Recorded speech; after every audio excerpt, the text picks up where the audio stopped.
Hi, it's Jeremy with Blossom Barn Cidery, and we're in the orchard on a beautiful day with the trees in full bloom.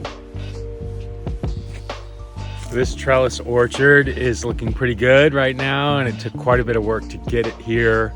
So during the winter is when we take care of a lot of our dormant tree care.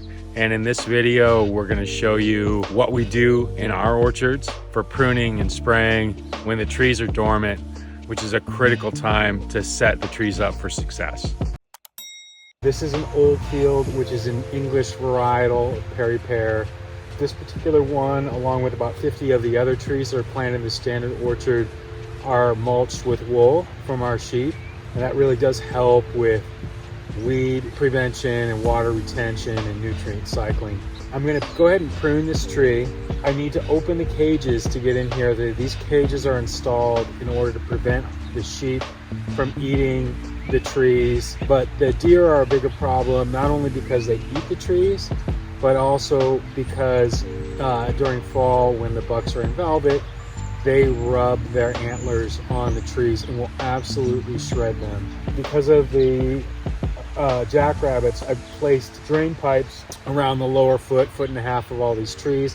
So I'll open up the cage, I'll go ahead and do some weeding, and like I said, because this tree is mulched with wool, the weeding will be fast. And then I'll start my pruning. So I'll start by removing any of the branches that are less than 3 feet off the ground. And I'll focus on removing anything that's tall and whippy, running straight up. Pears generally do like to grow with a lot of verticality, and so they're always fighting that. So I'll be doing a lot of heading cuts and in order to shorten and strengthen branches and to continue to direct them to grow more horizontal, and removing a lot of the tall whippy branches that are growing straight up. I will be doing a lot of short cutting as well in order to recruit some fruiting spurs for the following year. We have 2 different styles of plantings.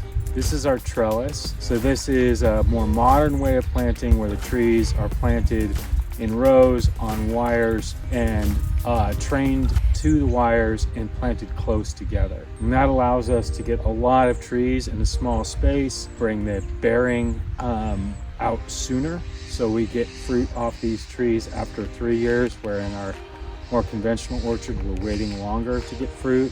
That being said, we're going to train these trees to the wires. This is a Martin Sec, which is a French varietal of Perry pear that was planted in 2021.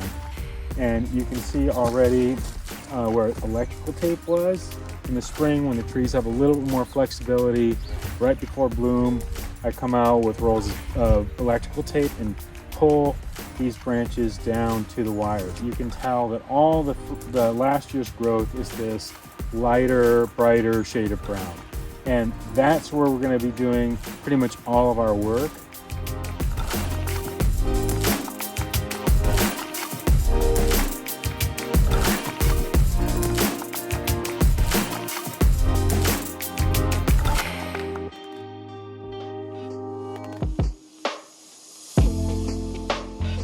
Next, what I'm going to do is focus on shortening some of these branches to recruit more fruit spurs. So here, I'm going back to a bud that's aimed on the outside. It's growing out, so like this one is aimed this way. I'll prune that off there. And the idea here is I'm going to be, in a couple of years, hopefully these short branches will be producing fruit. These orchard ladders are definitely the tool you want to use. They provide a lot of stability in the orchard and can work on uneven and soft ground. These rows are 12 feet apart, and I want the height of the tree to be no more than 12 feet tall. And this wire here is 8. The reason that you don't want the tree taller than the row width is to encourage good light coverage. And if there's not enough air circulation, they're more susceptible to disease. In some places, there are diseases that are spread by clipping. The main disease that we have here is fire blight. And as bad as that disease is, it's a total tree killer, and we've lost dozens of trees from it. It is not spread in any significant way by using clippers from one tree to another. There's many other factors in controlling it, but that spreading it through clipping during dormancy is not one. 10 minutes maybe tops per tree is all it takes. A lot of times less than 5 minutes to prune. Lots of very small cuts, and this is of course different than planting trees in the open. You really, are benefit from pruning, and in general, mistakes people make with pruning are not pruning enough rather than pruning off the wrong thing. And if you prune every year, it's very easy to keep up with the pruning. So this trellised orchard is finished with the pruning. So I'm taking advantage of this warm, dry, still day to spray elemental copper to control fire blight. In addition to controlling the amount of nutrients that you get, particularly nitrogen in the spring, to reduce the amount of new growth. The vigorous new growth is very susceptible to fire blight. Removing fire blight whenever you see it.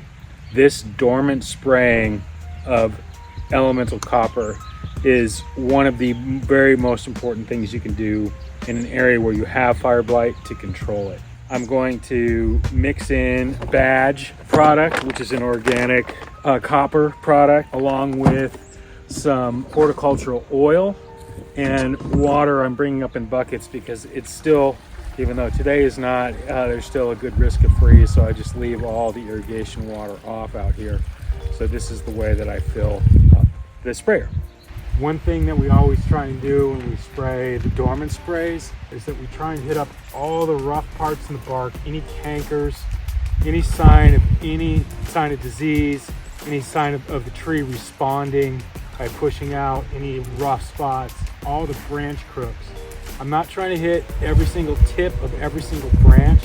I'm really focused on the main bole of the tree, the main trunk of the tree, all those spots where branches are coming in the first bit of the branches, in order to really try and hit any populations of the bacteria that cause fire blight. If you don't mind, please share this video with someone. Like, of course, always helps, or just put in a little message to let us know what has been helpful for you.